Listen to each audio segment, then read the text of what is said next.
Welcome to Democracy Now!, democracynow.org, the Quarantine Report. I'm Amy Goodman.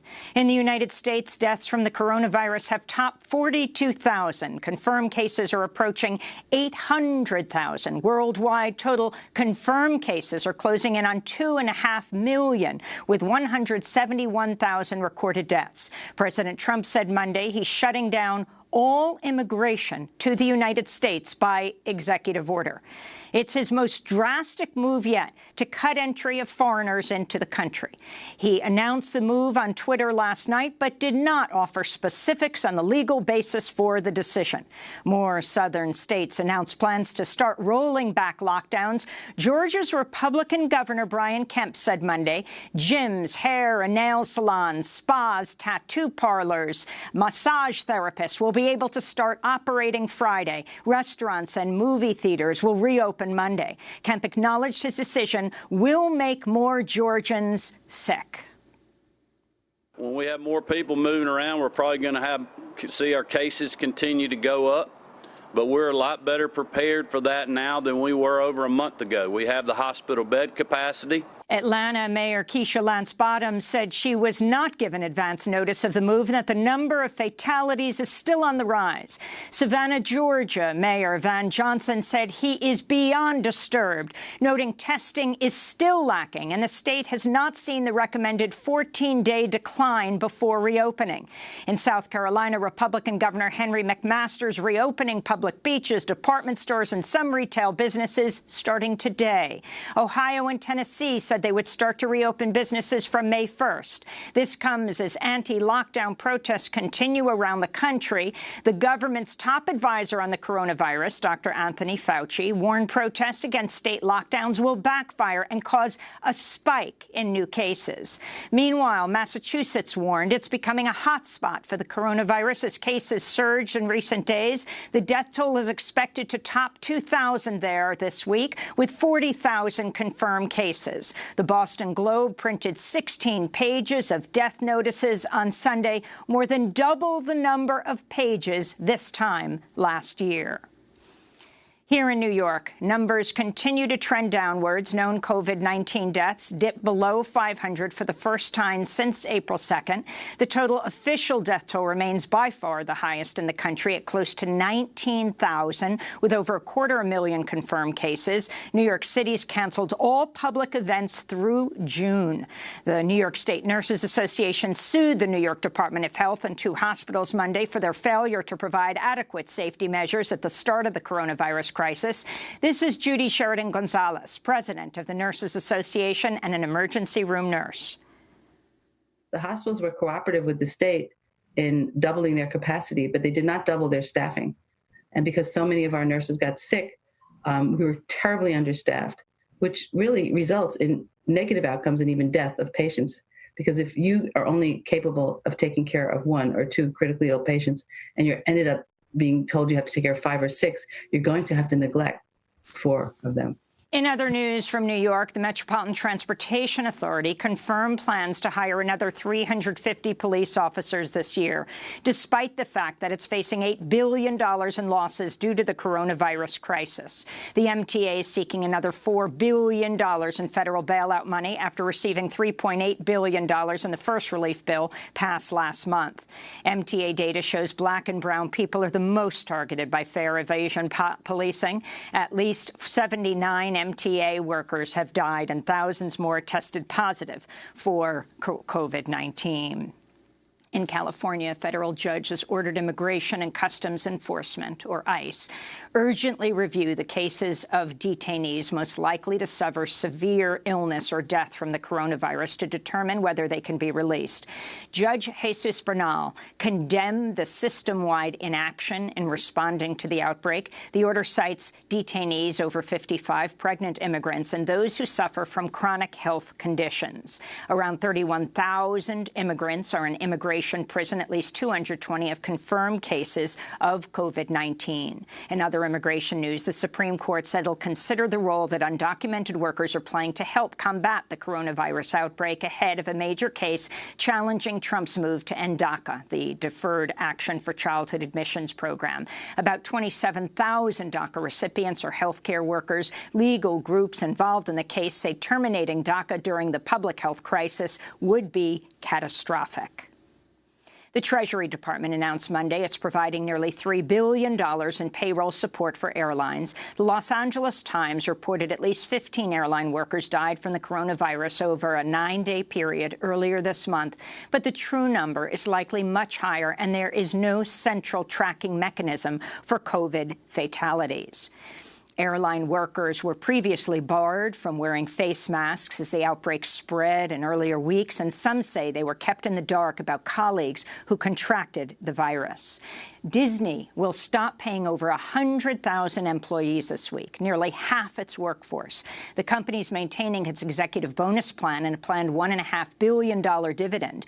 Disney chief executive Bob Chapek said he would take half his $2.5 million base pay due to the crisis, but he makes an estimated $25 million annually thanks to bonuses and a long-term incentive award. Disney chair and former CEO Bob Iger earned $47.5 million as CEO last year and is worth $690 million. Jeremy Hankin, president of Unite Here local representing Disney World workers in Florida, told The Hollywood Reporter, quote, "Florida's on the verge of a humanitarian disaster. The system was designed to fail even in the best of times, and now hundreds of thousands of workers are paying the price. What are workers going to do when their children are starving? Ask them to wait 7 weeks for Governor Ron DeSantis to send them a check?" he asked. Smithfield Foods, which recently had to shut down a pork production plant after more than 350 workers tested positive for COVID-19, is blaming immigrant workers for the coronavirus outbreak. A spokesperson said, quote, "Living circumstances in certain cultures enabled the rapid spread of the disease." Employees and investigations into the outbreak, however, show Smithfield made a number of missteps in managing early signs of the outbreak, including concealing infections and compelling workers to work without protection. The South Dakota Smithfield plant that was closed now has well over 700 COVID-positive people and those related to them in the area, a major hotspot in the United States. In Michigan, a 5-year-old girl from Detroit, the daughter of 2 first responders, died of COVID-19. Skylar Herbert is Michigan's youngest known death from the coronavirus. She spent 2 weeks on a ventilator after developing a rare complication that caused her brain to swell. As countries including Germany, Norway, and Australia start to ease coronavirus restrictions, the World Health Organization has cautioned against a hasty lifting of protective measures, warning the worst is yet ahead of us. We want to re-emphasize that easing restrictions is not the end of epidemic in any country.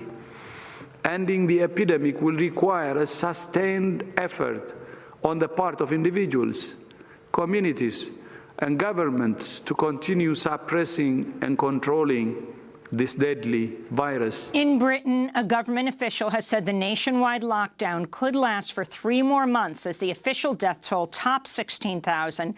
New data suggests the COVID-19 death toll in parts of the UK is up to 40% higher than the hospitals-only figures reported by the government earlier this month.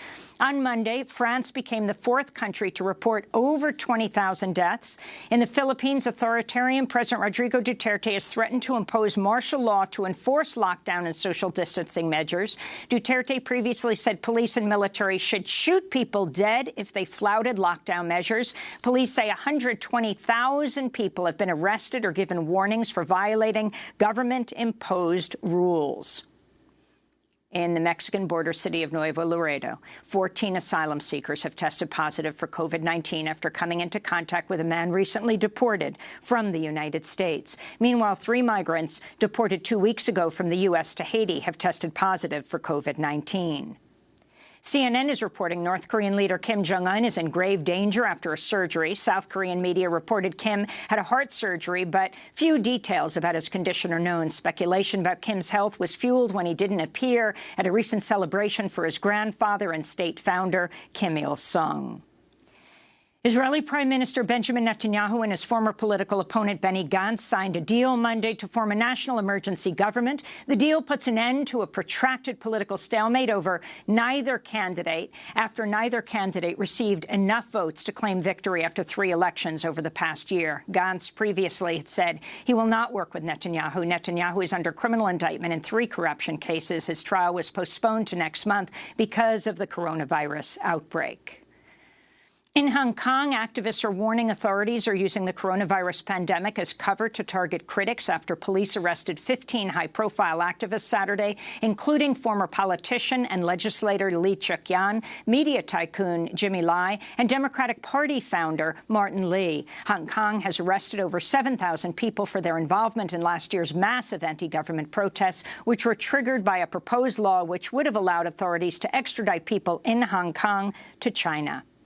The price of oil dropped below zero for the first time ever Monday. The historic collapse is due in part to a massive drop in demand because of the coronavirus pandemic. The news came on the 10th anniversary of the Deepwater Horizon disaster, which led to the largest offshore oil spill in history, releasing over 200 million gallons of oil into the ocean, killing 11 people and tens of thousands of wildlife. And as we celebrate the 50th anniversary of Earth Day tomorrow, a group of New York City Council members announced a resolution Monday calling for the city to divest from financial institutions who back the fossil fuel industry. The move comes after sustained campaigning by climate justice groups and is supported by the Stop the Money Pipeline campaign. J.P. Morgan Chase, BlackRock, and Liberty Mutual are some of the companies targeted by the resolution. Earlier this month, Reuters reported J.P. Morgan Chase, Wells Fargo, Bank of America, and Citigroup are preparing to seize oil and gas assets as energy producers reel from the oil industry crash. This is 350.org co-founder Bill McKibben speaking during a virtual news conference yesterday.